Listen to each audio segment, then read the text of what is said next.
Warning, this show has outdated attitudes, language, and views which may cause offense today. If you don't like it, suck it.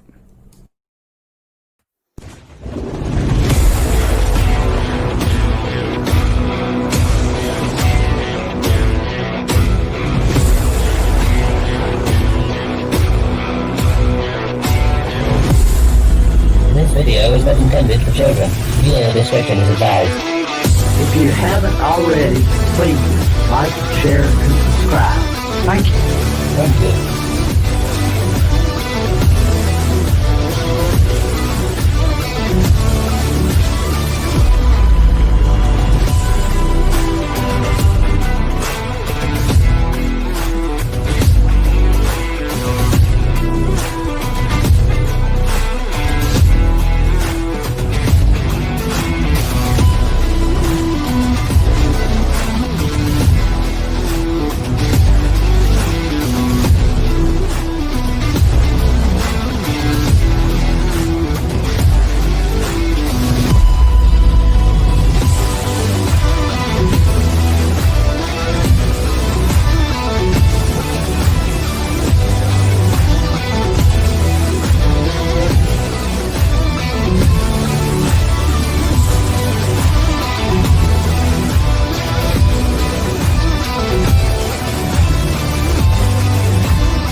Good morning, everyone. We are broadcasting on location from our secret volcano lair this morning. I'm in Mischief. Good morning, everyone. It is really weird to do this like this, so I am going to do my best to scroll through the chat and try and catch everyone. We have two wonderful panelists here today, Lorena Creel and Dave Bob. Good morning, guys. Good morning. Good morning. And of course, we're going to cover The Mandalorian, the first episode of season 2 of The Mandalorian. I know that I just finished watching it, and I'm kind of middle of the road here. I mean, there was some parts of it that I was like, "Holy crap!" I'm digging the Western vibe, and there were other parts of it I was like, "Okay," I'm like, it's not, I think, as good as it could be. If you guys had to give like a really quick, just what were your feelings about this before we dig into the meat of this? What would they be? Go ahead. We'll go Rihanna, and then we'll hit Dave Bob. I just felt that it was an okay episode, but for a season opener, it was an abysmal choice. For a season opener, you should grab me, and it didn't grab me. It didn't grab me at all. I expected to see, the Mandalorian and Baby Yoda like literally on the run, and because that's the impression that I got from the season 1 finale. And in this one, it's just kind of like, okay. So it's like it's an okay story, but not the type of one that you would pick for a season opener at all. I agree with that. I completely agree with that.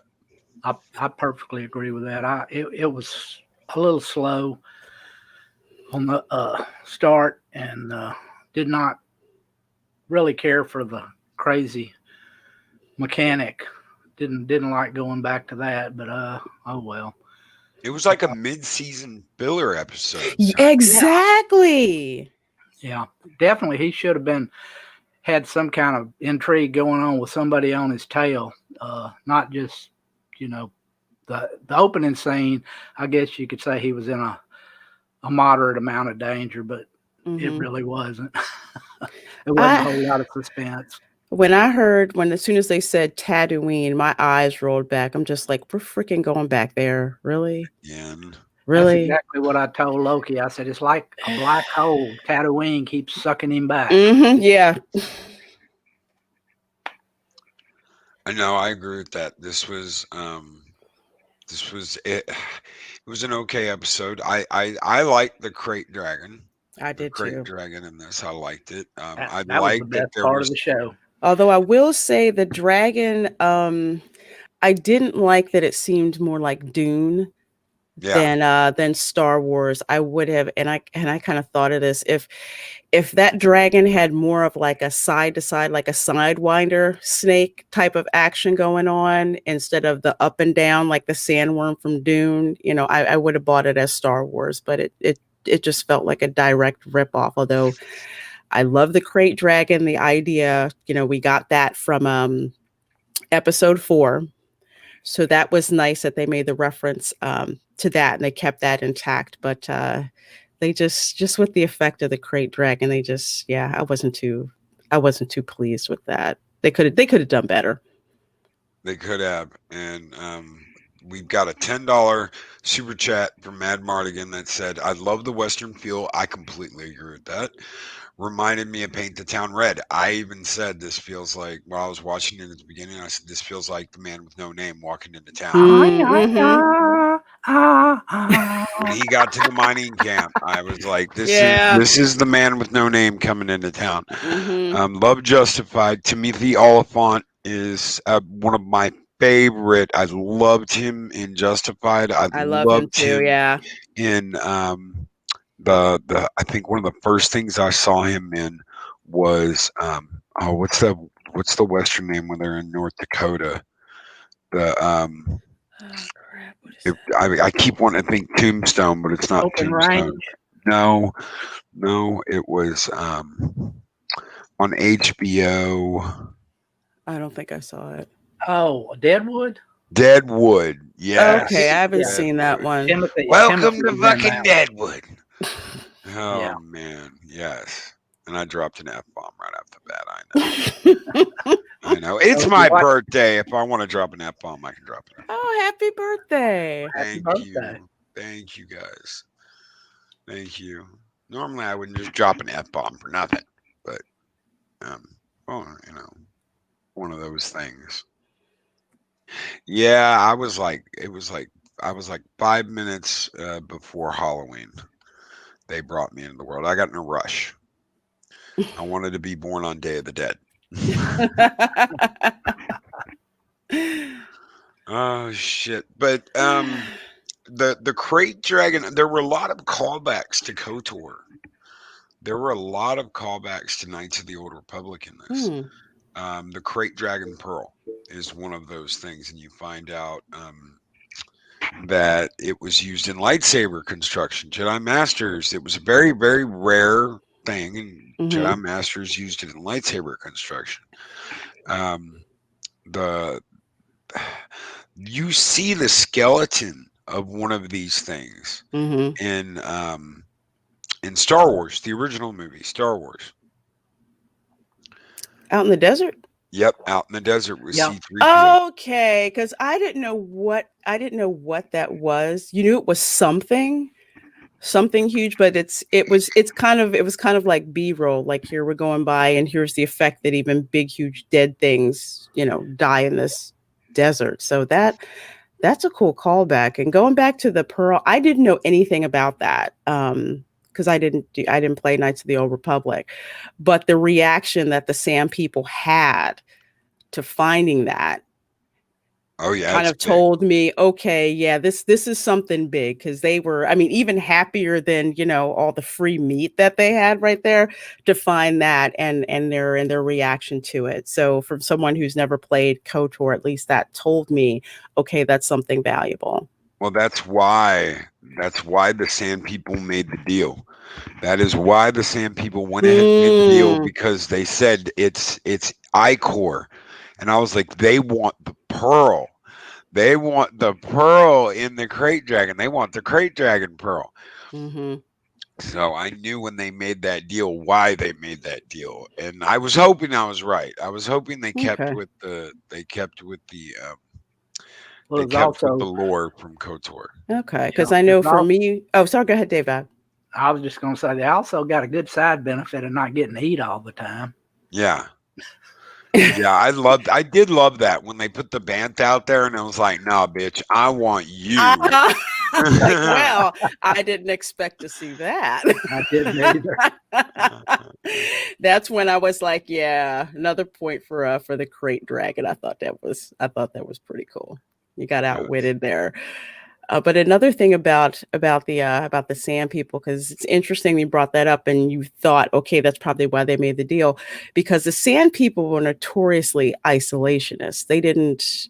To me, it's just like, okay, yeah, the crate dragon is a threat, but why the heck would you want to make a deal with these townspeople who you really don't like to interact with? So that's interesting finding that out, Loki. It's just one of those things that if you knew those games, you had a battle with the crate dragon in the first game. And that's what you get. You get that sand pearl. You get the crate dragon pearl, and you can either give it up or keep it. And I was always like, you know what? I don't care if I'm good or evil. I'm keeping that damn thing. Absolutely. And They'll thank have you to come in guys. handy later. And thank you, chat, so very much. Thank you, Mark the Infinitely Tired, for the $2.99 super chat. Thank you, Lady Mist, for the birthday. Thank you, Kronos. Thank you guys so very much. It's crazy. It's crazy, crazy, crazy. So thank you. And a $2 super chat from Bet Steven. The RS was from A New Hope, Pod Racer engine. Yes. That was the speeder he had, was one of the pod racing engines. So, and a $10 super chat from Heiress of Chaos. Happy birthday, woohoo! Thank you so very much, Battle Angel, Heiress of Chaos. Hey, Heiress. And Skull. Thank you guys. Hello. The setup I'm on, it takes forever to switch over to the brand. So to switch over to do an actual video, Skull. So I'm not going to do those today. But thank you all so very much. What did you guys think of the town and the Western vibe of all this? I like that. I really liked that atmosphere. I thought it was a great look for something in the desert. The only little bit of problem I had, it looked way too new and clean. Interesting. Yeah. That's a good point, considering just how on Tatooine dirt and dust gets into everything, especially compared with episode 4, A New Hope, when Luke goes into Mos Eisley, and you see just like the dirt and things that are worn and the buildings that are worn and the blaster marks and all of that. I didn't put my finger on that, so that's a good observation, Dave Bob. You're droids. We don't need them here. They have to stay outside. We don't serve their kind here. Just dripping with animosity. We don't want them here. Yeah. Then when the Mandalorian went in there last season, a droid was running the place. Yeah. Yeah, the locations were good. I just think that they just did not have the time. Who knows the constraints? They probably didn't have enough time to properly age the set, so that it looked, dirty and worn out and all of that. So that may have been the case. Oh yeah, I mean, I'm not knocking it as a whole. It's just an observation. Mm-hmm. And a good observation. I really liked when the Mandalorian came into town. I liked Cobb Vanth, which is the character Timothy Oliphant played. I did like him. It was the character choices here were really good. The character creation here, the interaction with the sound people, the sand people. I love watching the Mandalorian.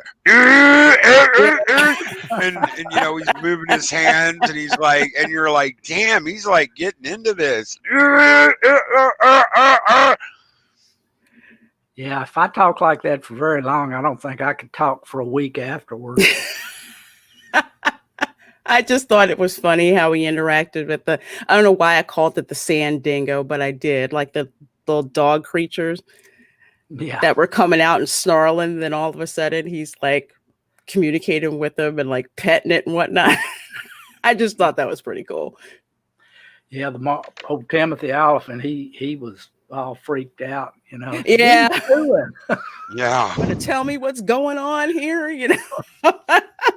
And then the sand people came out like, okay, now that makes sense. But I did like how they set that up, where Timothy Oliphant's kind of like, I have no idea what is going on, you know. And we've got a Hey. $10 super chat from the Jester of Sin. Did I hear right? Annual celebration day. Have a drink on me, sir. Skull, brother. Have a great day. Thank you so very much, Jester of Sin. You guys keep the lights burning bright here in Valhalla. Thank you so very much, sir. Skull. Skull. We'll just say it.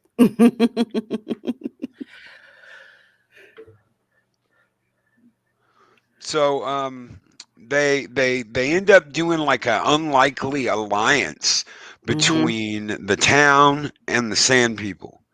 And this episode was longer. Correct me if I'm wrong. Weren't last season's episodes like 30 minutes? Yeah, this 30, one was 40. like 50. This was like 52 minutes. Yeah. Well, they also before we get into the alliance, you know, they kind of give you a backstory on how he got the armor. Timothy Oliphant got the armor from the Jawas, and the only thing I can figure, you know, is somehow or another, you know, they just came upon it out in the desert, and he got some crystals or something when the town was first taken over by the mining guild, and he was wandering around in the desert, and the Jawas saved him, and he traded the crystals for the armor. That's just a backstory on how he got the armor. Yeah, good point. And yes, Pat Steven, I love the Return of the Jedi callback. Yeah, I did like that. That's always kick-ass. When the Death Star kept exploding, they kept showing that on a loop. Yeah, that was pretty funny. All celebrating. Yeah, and this is what happens as soon as the Empire gets taken down. There's a power vacuum. And of course, the seedier side of things are going to try and fill that vacuum because they want the money. Empire's gone, so you might as well bring in the mining consortium, the mining guild, the Hut cartels, the Black Sun, whatever group you want to bring in, come in and just take over. Right. Power hates the vacuum. It does. And I did like how quickly they showed that. Trying to prove, you know, they've been lurking in the background, waiting for their chance. And it's like, hey, everybody's celebrating. Celebration's over. Yeah. Yep. As soon as the Imperial troops pull out, they pull in.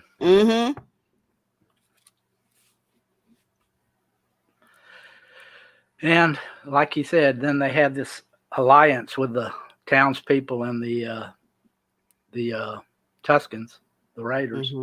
Yeah, and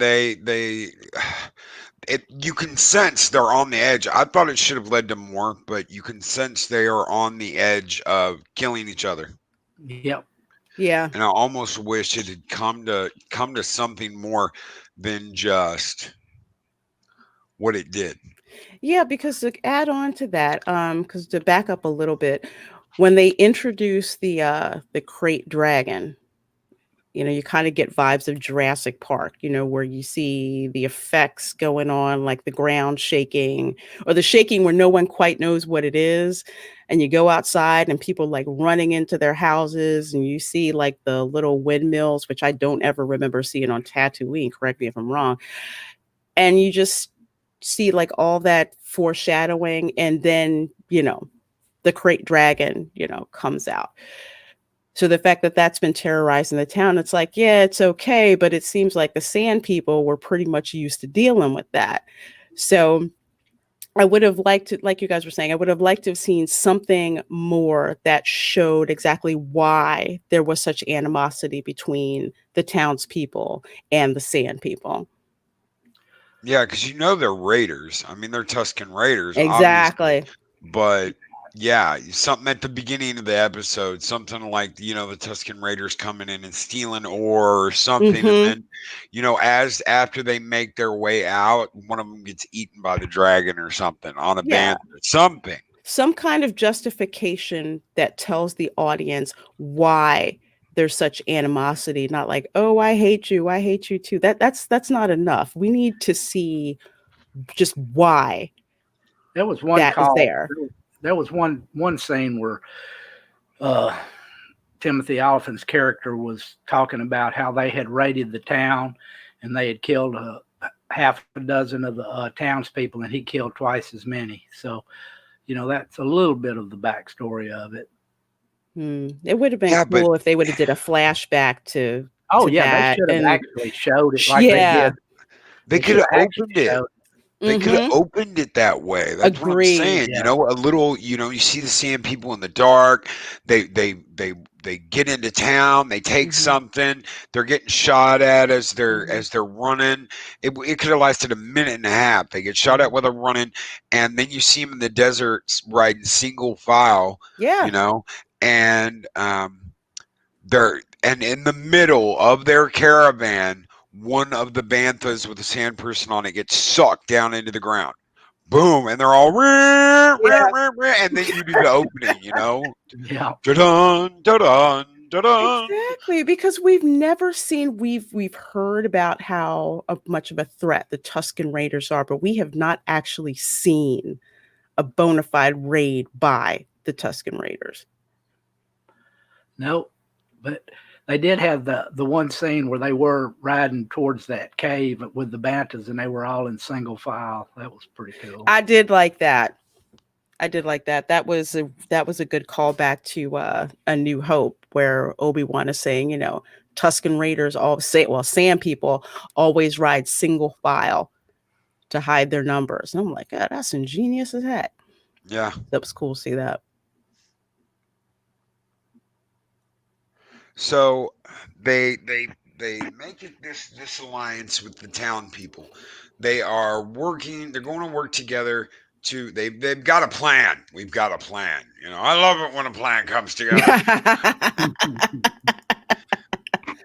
And they're going to work with the sand people and of course there's animosity, townspeople, sand people. They don't like each other. The Tuskens are pissed that the townspeople take their water. They're like, that's our water. It's not your water. It's our water. All the water in the desert's our water. Yeah.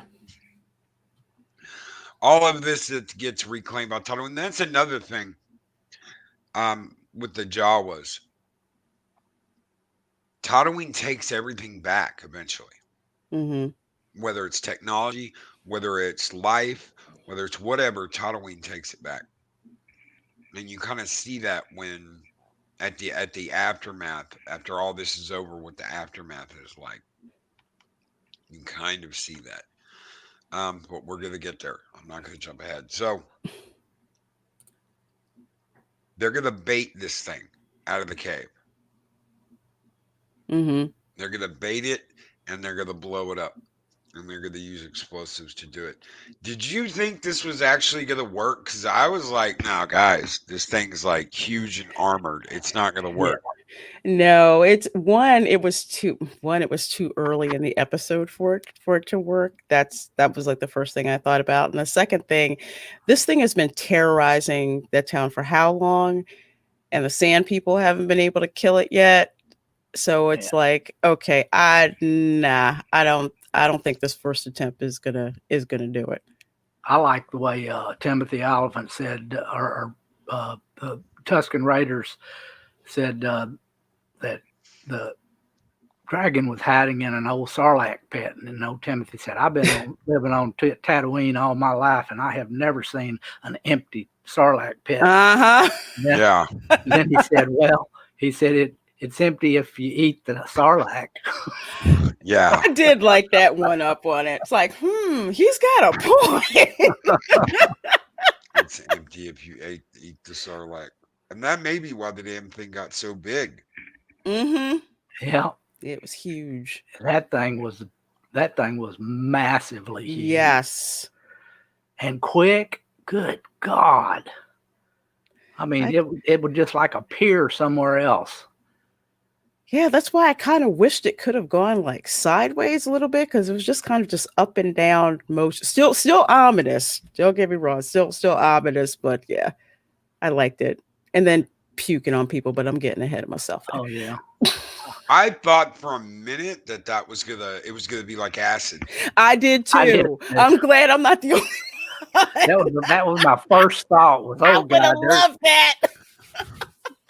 it kind of with Starship Troopers, whenever them bugs would spit that fire at them and it'd melt them. That's kind of what I thought it was going to do. Shoot, I was waiting for that. Yeah, it's gonna melt the sand people. It threw up on the sand people, and its throw up's gonna melt them. It's gonna be like acid. Yeah, it could have been like little glass parts where the acid fried the sand people. That kind of would have been cool. And they touched on this a little bit in season 1. Mandalorians used to ride something bigger than that into battle. Mm-hmm. And it wasn't the basilisk. I'm trying to remember the name of it, but they touched on that very briefly. That was the symbol for the clan. Was the beasts that they used to ride in the battle. And these were giant flying behemoths that the Mandalorians would tame. Mythosaur. Thank you, Chef Zilla. Mythosaur.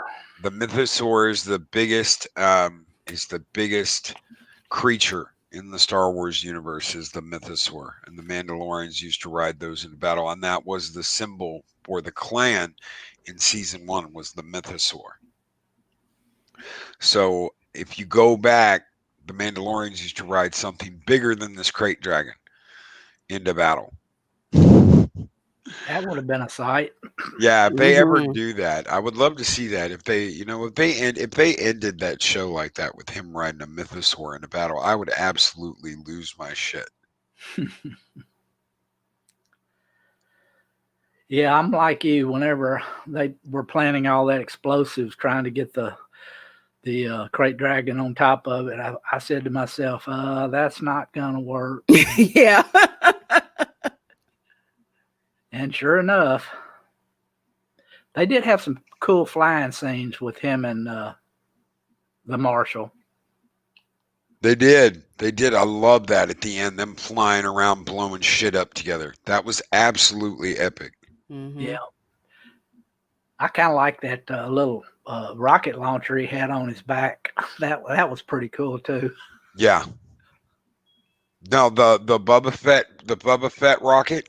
Yeah, Mm-hmm. the rocket launcher where he, the little eyepiece would come down and he'd sight in on it, and then he'd just kind of bend over, and then that rocket would shoot out of his backpack and blow something up. That's how he got the attention of the crate dragon to where, so it would come towards him and the Mandalorian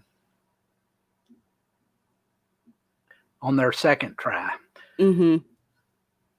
Yeah, they had. What was that? That Banta had, I guess it just had a massive amount of explosives on it. And, yeah, it was loaded the heck up. Yeah. And, poor Bantha. Yeah. Yeah, but it was perfect. That was perfect. Mm-hmm. Let the damn thing eat that. Yeah. Because they weren't going to blow it up from the outside. There was nothing they were going to do to that thing from the outside. I don't think an AT-AT firing full blasters could have taken that thing down from the outside. Yeah. The Mandalorian at first thought he was going to use his ship to do it. And and I was thinking, after I saw the size of that thing afterwards, I said, I don't even think his ship's weapon would have dented that thing. No, he talked about flying over it and then taking it out from the air. I don't think he knew just how big the damn thing was. Yeah. Well, the Marshal, when he saw the scale of it, when the Bantas, or not the Bantas, the Tuscans were showing the little diorama there, he said, that thing can't be to scale. And the Mandalorian said, I think it is. Yeah. Okay, guys, I have to drop for a little bit.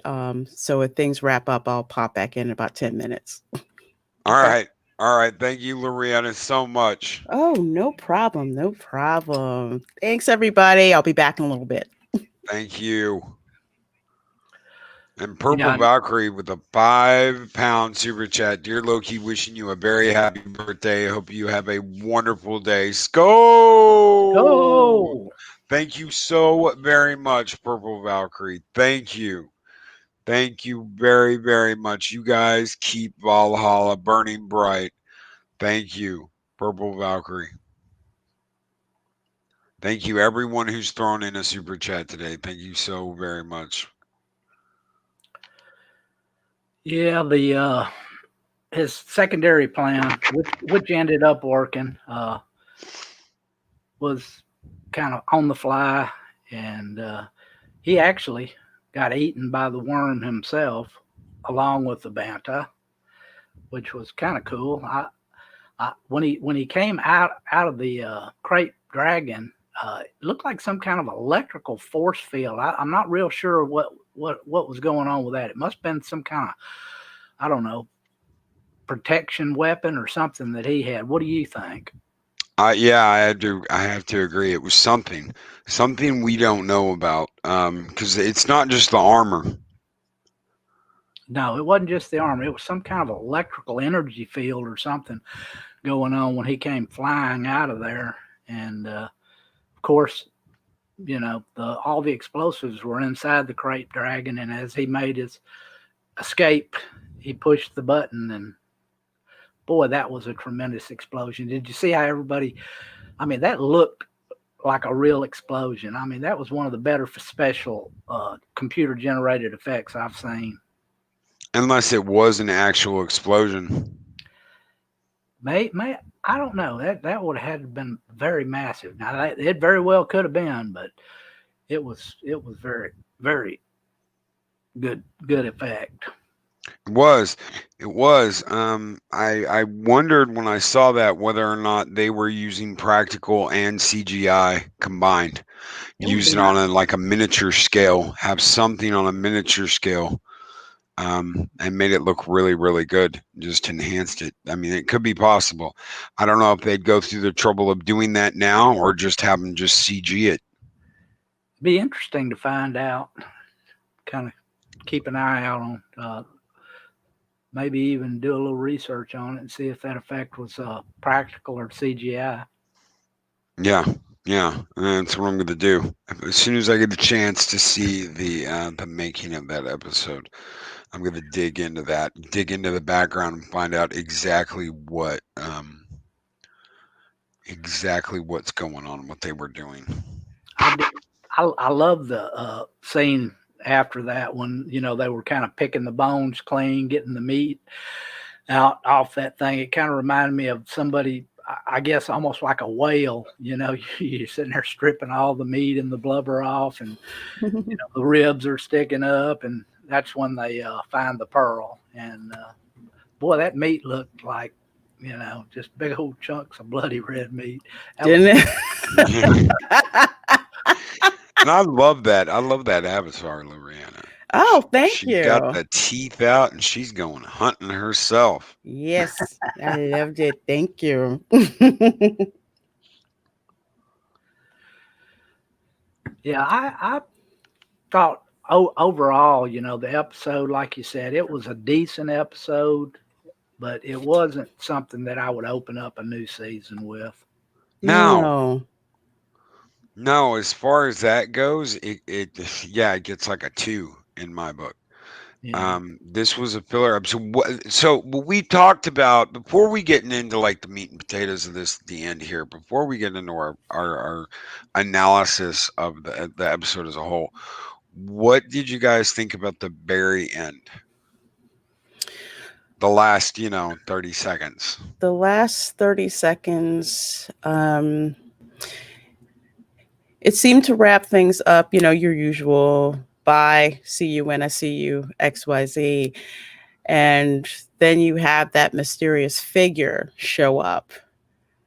And I knew it wasn't who people thought it would be initially. I knew who it was going to be as soon as he turn around. Yeah. And as soon as he did, I wasn't surprised. If anything, I was a little disappointed, and that all goes back to bringing Boba Fett into season 2 of The Mandalorian, because Boba Fett is such an iconic character. It feels like that they're not as confident in their world building of the show, that they have to bring him in and all the member berries about him in. So let's say from a story writing point of view with the episode, yes, it made sense to show him at the end. But from an overall world building point of view, it just shows me that the show doesn't have enough confidence in the world that they built in season 1. This is supposed to be about the Mandalorian. It's not supposed to be about a character like Boba Fett. I think if it was some nondescript Mandalorian, I would buy into it, but Boba Fett is not a nondescript Mandalorian. No. Yeah. No. Yeah, him standing on the top of the hill looking out as the Mandalorian goes speeding by on the speeder bike. You know, my first thought was, you know, is that Obi-Wan, you know, looking out through there, and then I saw the bald head, and then when he turned around, I knew it wasn't him, and I knew who it was, and I was kind of like, you know, okay. I don't know why they don't just leave that alone. I really don't. I don't know why they don't just leave that alone. They brought him back in the EU, and that was for a while. I was perturbed at that. But they eventually did a really good storyline with him in the EU, basically becoming Mandalore, the head of the Mandalorians. And could it be they just want to bring back old fans? It's possible, Captain Spire, with $2 super chat. Thank you so very much, brother. Skull, you guys keep the fires burning bright here in Valhalla. Thank you. Oh, I would agree, Captain Spire, but at the same time, it's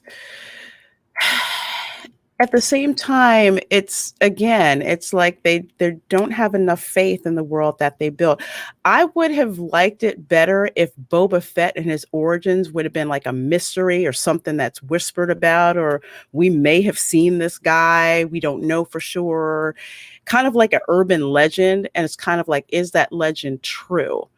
Now, I would have liked that, because that keeps the mystery, but again, still keeps the world that they built intact without it being taken over by Boba Fett. But having his armor show up, having some guy use the legend of who Boba Fett is to bring order to the town, and then show the actual Boba Fett in the end, that just doesn't sit right with me. yeah. No, I agree. And I'm tired of it. I am tired of them bringing characters back. The reason why a couple of people mentioned now Obi-Wan. Obi-Wan is dead. Yeah. Obi-Wan is already dead. This is after the fall of the Empire at I think it's 7 years after Endor. 5, I think. 5. So Obi-Wan's been dead for years now. Yeah. So Obi-Wan wouldn't be on Tatooine.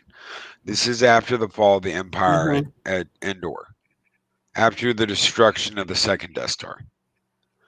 So you don't have Obi-Wan. I knew it wasn't going to be Obi-Wan. I just didn't know. I didn't know if we were going to get, you know, I know they were bringing Boba Fett back, so I kind of already, but there's also other people they're going to be bringing in. There's other characters. Katie Sackhoff is coming in as Bo-Katan. Yeah. And Rosario Dawson is coming in. Yeah, as Ahsoka Tano.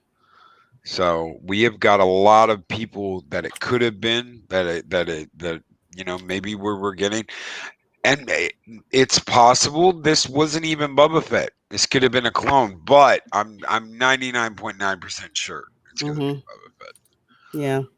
He climbed out of the Sarlacc pit. Somehow the Jawas got his armor. And Psychodorb 9 with a $5 super chat. Member berries aren't a script. Hope is not a strategy. No. No, and you can't rely on that. And if anything, Disney should know that because Star Trek is failing because they're trying to throw member berries in there to get people to be like, get excited. We mentioned this, and people just don't give a shit. People just don't give a shit. Thank you, Psychodorp 9. Skull, brother. You guys keep the fires burning bright here in Valhalla. Thank you. I felt cheated at the end of this. I was like, okay, I enjoyed some of this. I enjoyed the feel. I enjoyed the aesthetic. I thought the cinematography was excellent. I thought the characters in this were excellent. I just didn't like the story that much. It wasn't a season opener. No. No. He should have been on the run. I Yeah. think, hey, Bob and Loriana, you both mentioned that. He should have been on the run. He should have been on the run. This should have been like a Who Shot JR thing for season 1. I mean, not for the season opener. Like something happened where it's like, oh my God, how are they gonna, what's the conflict and how are they gonna resolve it? Like from the bat, kind of like I forget which season of The Walking Dead that it was, when they were like out on the highway. And I don't think I took a breath in the 10 minutes that whole scene was going on. And that was a season opener. It was crazy. Mm-hmm. It was crazy with the kind of suspense when they had the walkers coming out, and I think Carol's daughter got loose, and there's walkers everywhere, literally for 10 minutes. They're going from like car to car. And the whole thing is like, what happened with Carol's daughter? Did she get away? What happened to her? That gripped you. And I didn't get that kind of being gripped into the storyline of why should I care about season 2 with this opener? Especially the way the season ended last year with him coming out of the that TIE fighter with the dark saber, Yes. You would have thought he would have been right on his butt. Exactly.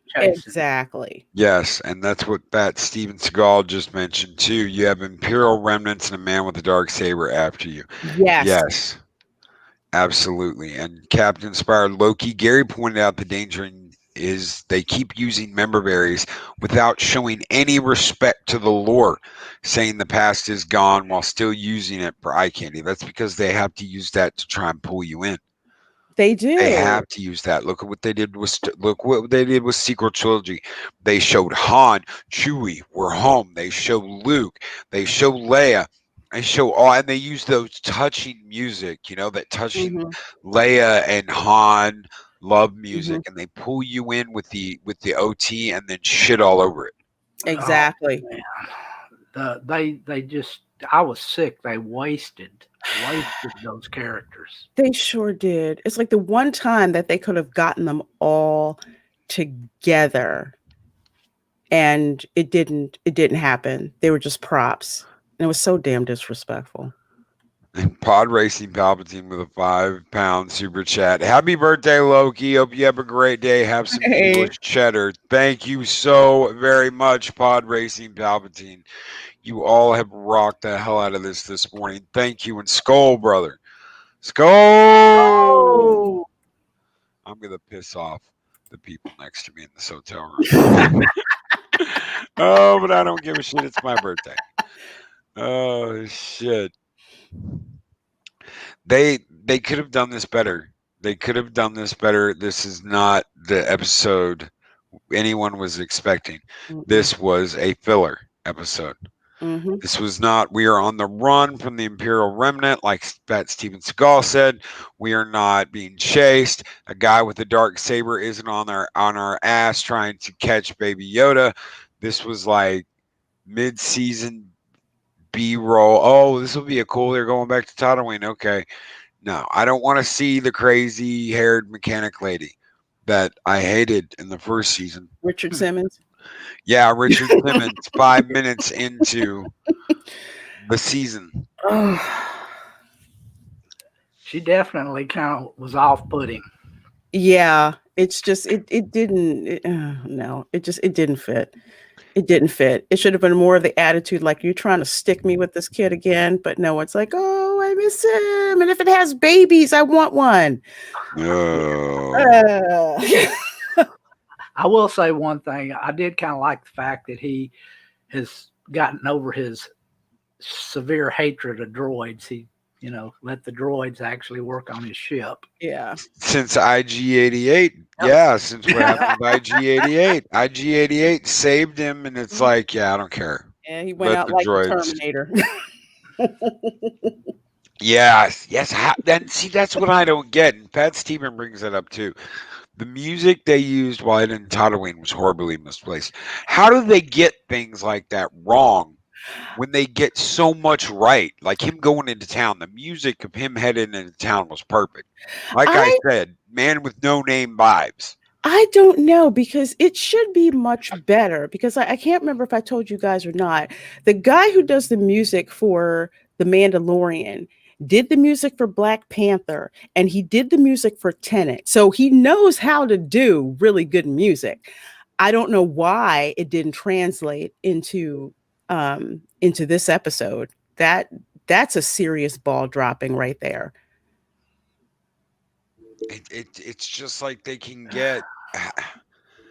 I don't get it. If unless someone behind the scenes is like dropping the ball or they're not coordinating. I think whoever the showrunner is, they sincerely dropped the ball, because that's what the showrunner is supposed to do, to make sure all of this stuff lines up, and it's not lining up. So yeah, I agree with you, Loki, that the showrunner is dropping the ball here.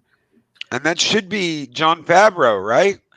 He's the producer. So usually the showrunner is like usually not the one over everything, but like the second in command. Well, so Filoni. I'm not really even sure who the showrunner is on That's this. a good question. Yeah, we don't know. I do know that Jon Favreau wrote this episode, and I think he actually directed it too. Did he? Yeah, he gets first out of the gate. Okay. He will get first out of the gate. He got first out of the gate last year too. But the person who's the producer, not the producer, but whoever's the one who's supposed to be the top executive shouldn't be the showrunner. Dave Filoni. Oh, that explains a lot. Yeah. Because you're talking about him being under Kathy.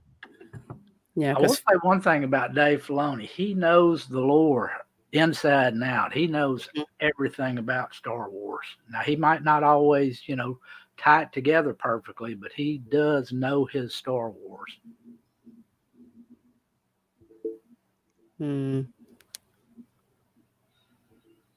But I know to be a showrunner, it does take a particular type of talent. You have to keep all these balls in the air and make sure that they all line up.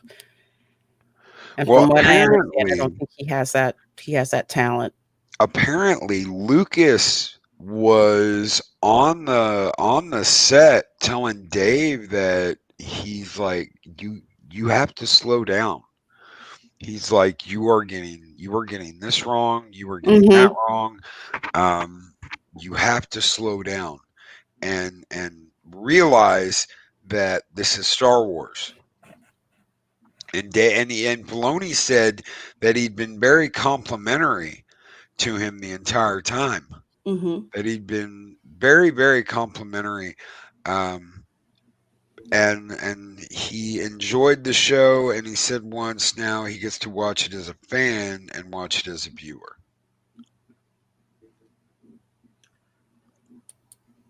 Yeah, I think Dave Filoni is still kind of trying to come into this actual live action stuff from his animated background, and he's having a little difficulty with it. I would have to agree, because with animation, you can go very fast that way because it's animation. It's it's not live action. With live action, we expect more exposition, I would say, and that part is missing. And we've been picking that apart this whole time, the lack of exposition in certain parts. You know, we want to be shown why certain conflicts, you know, exist. We want to be shown certain parts, and they've fallen back on telling rather than showing. Mm. And in animation, you don't have a whole lot of time because of the expense of it, so you are relegated to telling rather than showing. Good Yeah, point. and there were a lot of episodes that had to be wrapped up in 25 minutes. Mm-hmm. This is it. This is what you got. Enjoy. We make And- it count. Yeah, Because we're used to that with the animation. in Chronos, a lot of people didn't really like the last 3 Star Wars movies. I don't know a whole lot of people that did. I mean, Neither did I. not personally. I mean, I've seen people praising it, but you know, it's usually kind of on Twitter or something. Mm-hmm. Just from like a merchandising point of view, if you go to like the Disney parks, the Star Wars stuff that's selling, it's all original trilogy, some, you know, prequel trilogy, but mostly original trilogy stuff flies off the shelves. They can't keep it there. No. And that's what they wind up selling and pimping the most. Sequel trilogy? No, nobody's buying that. Well, that's why the park bombed so much, you know, with the Star Wars themed parts of them. I mean, they just absolutely bombed. They completely bombed because the Imagineers who first started had it right. They were sketching all of that out based on the original trilogy. It had already been set up because Star Tours, when you get into Star Tours, it's like you're on Endor. When you come out, it's like you're on Tatooine. Yep. So they were supposed to build like a Mos Eisley cantina. Everybody pretty much thought it was going to be original trilogy based. Even I did. That's the precedent that we had. And then Kathleen Kennedy changes direction, and people are just like, "Why am I interested in this? I can't relate to this." I think they were countermanded. They were. They were. That's a fact. They have all the designs. We've seen the designs of the way it was supposed to look with the OT. And then Kathleen Kennedy said, no, we have to give up all the old Star Wars stuff and just make new and go with new and live with the decision. Well, they're going to live with the decision, and they're going to live with empty pockets. They're not getting money for the new shit. They're not. The prequel stuff, I love stuff. I love the droids, even though people hated the droids in the beginning. I'm like, Roger. And I love the droids. I love Dooku, Obi-Wan Kenobi. I think a lot of people get Anakin wrong. Luke was a little whiny bitch too in the first Star Wars movie. Yeah, I'm sorry. I want to go to Tazi Station and pick up some power converters. And people seem to forget that Luke was like a whiny little kid in that first movie. And Anakin is a whiny little kid in Clone Wars. And they're roughly the same age there. So people give Hayden Christensen shit. I'm sorry. As far as the whiny little kid thing goes, in Clone Wars, he sounds like Luke in the first Star Wars movie. Yeah, you know, that's a good point. You know, they give him shit for that. But I really think if you watch that first movie and if George is like, listen, I want you to be like this, but I want you to be arrogant and cocky because you know you're a Jedi already. And you're like, oh, you know, okay, no. Does that give up the whole, you know, Santa's course, he gets you everywhere? No, but that's, at the end of the day, that's George's fault. That's not Hayden's fault. George is the one who was like, beautiful print. And I'd have been the one that like, dude, you crazy. That whole thing needs to be reshot. What the hell are you doing, George? Santa's course and it gets everywhere? What the fuck is that? Did you write that yourself? Yeah, he might. That's one of his best lines. Oh. That's good stuff, Loki. No. But besides that, you can't give Hayden shit. He sounds just like Luke in Star Wars. He sounds just like Luke did in Star Wars. Luke had to grow up. That's why Han called him kid all the time. Because Luke had to grow up. Luke had growing up to do. The Luke you get in Return of the Jedi is not the Luke Skywalker you get in Star Wars. And that's character progression. Yep. That is why no one likes Rey. Rhea's the same character she was in TFA as Well, she was in I Skywalker. don't think there was 6 months between the first film and the third one of that whole series. I mean, the time frame was just non-existent. I mean, she was just there. Yeah, it was like she was just there. I don't think there was 6 months because you went from the first movie directly into The Last Jedi. Yeah, there was no progression of time because, like with the original trilogy, I think it was about 3 years between each one. That the time that was supposed to have elapsed. They were on the run. Yeah, they were on the run. They had to run from Yavin. As soon as the Death Star blew up and they got back and they had their celebration, it was like as soon as the celebration was over, Imperial Star Destroyers had entered the system. Yeah, gotta go. And they had been jumping from base to base and were just, and we're on Hoth when Vader found them. Because Vader was like a damn hunting coon dog. He was like, I'm finding them rebel bitches no matter where they go. Looking for everyone, and he wanted Skywalker. Like when the guy, I forget who, I call him the lower level dude, where he's just like, oh, I found something, and I forget if it was Tarkin or not Tarkin, but the other one said, Piet. He said, oh no, it's no big deal, and Vader's like, I don't think so. No, that was Captain Ozzel. You had Admiral Ozzel and Captain Piet. And Captain Piet was the one that was like, Lord Vader, we found something in the Hoth system. And Ozzel was like, oh, it could be smugglers, blah, blah, blah. And Vader's like, no, the rebels are there. Yeah, like every single lead, no matter how small it was, that's how dedicated he was to finding the rebels. And he ends up killing Ozzel for coming out of light speed too close to the system. And that's when Piet gets command of Piet gets command of that Super Star Destroyer, and Piet's in command until it drives itself into the Death Star. So Piet was in charge of that Super Star Destroyer the longest out of all of Vader's captains and admirals. He was in charge of that Super Star Destroyer the longest. Piet was Vader's right hand as far as the Imperial officers go. That was back when the Star Wars was Star Wars. And the story mattered. Yeah. And they tied all that stuff together and they weren't dropping the ball on things. It's not just a lack of care. We got that for a long time. Oh, they just don't care. They don't care about it's a complete disrespect. Totally. They hate Luke. They do. They hate Luke at Lucasfilms. Kathy hates him. The writers hate him. They don't want anything to do with him because any scene they said any scene we put him in, Hamill just takes over. Hamill and Luke just take over everything. As soon as they come into the building, everything else stops.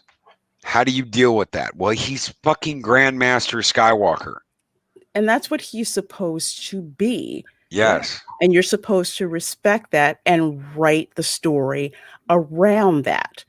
But they don't want to do the work to do that. It's much easier to take him down, destroy him, and make him a laughing stock rather than build him up, have him be the Grandmaster Jedi he's supposed to be, and how he affects others around him. Like there's a blatant disrespect for that. There is. And it could have been. What it could have been. I'm hoping the Mandalorian, I'm going to give this episode, I can't think of giving anything more than a 6, and that's stretching it. 5.5 for me. I'm kind of like that. I'll give it a C. I'll give it actually like a C minus because this was not where it should have been. Yeah. 6 is probably the best I can give it. It had good points in it. I enjoyed the actors and whatnot, but overall it couldn't be higher than a 6. Mm-mm. No. So it's a 6, a C, middle of the road. I hope it gets better. It wasn't bad, Mm, but yes, it wasn't exactly I like Timothy Oliphant. I did too. Yeah. I think if he wasn't in it, I think I would have made it an Yeah. even lower grade. A D. I Yeah. was, I was a little disappointed I didn't get me some Cara Dune, but Of course. I ain't mad at you. Of course. No, I would have loved some Cara Dune in this. If he'd walked into the bar and it was like, another Mandalorian, a baby Yoda, and Cara Dune were sitting there, I'd have been like, oh yeah, here we go. Here we go. It's off to the races. Well, guys, thank you. Thank you so much for hanging out and for reviewing this with me. I absolutely love this. I will be back. We will be back at the in Valhalla broadcasting all of next week. But it has been an absolute pleasure to get to review this and to get to watch this morning. And we will be back. Rihanna, are you gonna hang out with us next week and watch this again, or are you off? No, I will be back. I'm on this train with you guys for Okay. the season. Hell yes. All right. Awesome. That is absolutely awesome. Of course, I me and Dave appreciate Bob you will be having me back. on today. Hell yes. My co-host, my brother from another mother, Dave Bob, Love and seeing Lorena you, Dave Bob. Creel. Oh, guys, thank you so very much. Thank you, chat, everyone. Thank you for the birthday wishes. Thank you for the super chats. Thank you for your comments. Gina Carano makes me feel funny. Makes me feel funny. Thank you, Lady Mist, Keely Chow, Lord Bob, everyone. Everyone have a great day. Thank you, Valkyries. Thank you, Chris Persia. Bye. Thank you, crew. Everyone have a great day. And we will catch you guys next time. Bye. I can get us out of here. Oh, I love being on location. Here's some Kratos for you, everyone. See you Monday. These videos are tremendous. Like, comment, and subscribe, and hammer that notification bell.